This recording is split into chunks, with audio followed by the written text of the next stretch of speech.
mais uma vez aí pra galera do YouTube. Minha Shinerai sem a carenagem. Dei uma super lavada nela agora.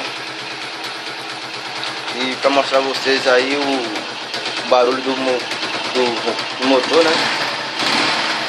Sem o escape, que eu vou colocar brevemente.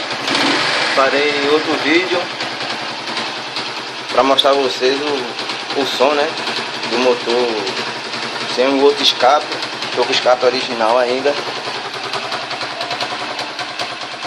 Escape original. Muito feia, velho. Sem carenagem a moto fica muito feia. Aqui estão as LED. A lâmpadazinha ali, ó. Aqui a lâmpadazinha. Acionando aqui, ó, o botão do stop. Ela já liga, desliga, fica bem bacaninha. E a traseira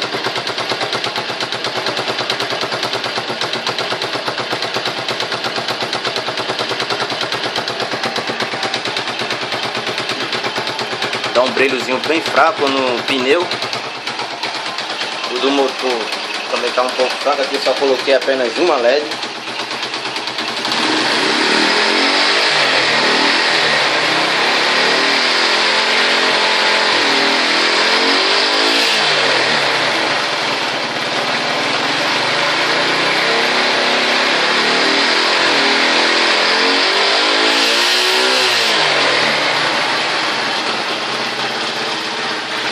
É isso aí, galera.